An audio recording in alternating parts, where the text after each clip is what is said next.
Did you ever wonder why Passover was just so long? It's one of those holidays that never seems to end. Many people just celebrate the beginning of the holiday and they do the Seder. But for those of us who complete the holiday in its entirety, it's a 7 or 8 day holiday, depending, of course, on where you live. And that's a fascinating thing because you would think, what's the big deal already? We're commemorating the Exodus from Egypt, and how long did that take? That was just one day when all of the Jewish men, women, and children left the land of Egypt and went on to freedom. So why do we celebrate and eat more matzah and celebrate more? It just doesn't seem to make all that much sense.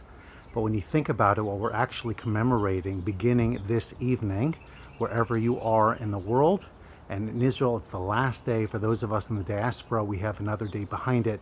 But we're commemorating the crossing of the Red Sea, Yam Suf, which was the final piece of the Jewish people's freedom from their Egyptian tormentors. They had been chasing them for 6 days. After the Jewish people had left, they chased them, they found them, they caught up to them, and they terrified them.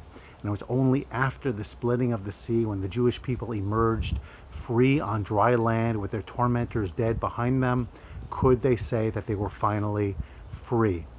That is the message of the full Passover, and that's why we commemorate the entire thing, because what we are telling ourselves is that freedom is not a single action of leaving. It's not a single action of change of attitude, change of behavior.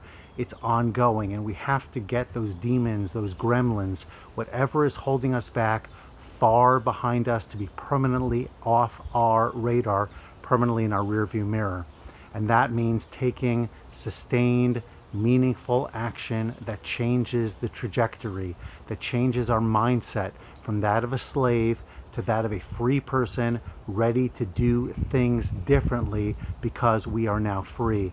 And that is the ultimate long-term, enduring message of Passover. So as we celebrate tonight, remember, we're commemorating a historical event of epic proportions, but we're doing much more than that.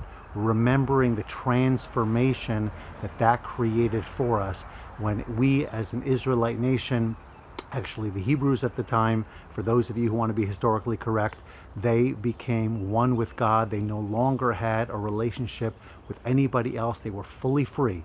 And that's what we aspire for, complete freedom. Freedom from our thoughts that are holding us back, the actions, the addictions, the behaviors that are really not serving us. And they found new ways, and we have to find new ways to create real meaning and freedom, spiritual, physical, emotional, and otherwise. And it's hard to do in a time when we feel cooped up, but maybe more so than ever, this is our opportunity to define freedom, to pursue it, and to do so in a way that is consistent, that allows us to break through those negative beliefs and those bad behaviors holding us back, and become the free people that God wanted all of us to be. Wishing you a wonderful and joyous end of your Passover and holiday season. Hope to connect with you again on the back end, and let's be free together.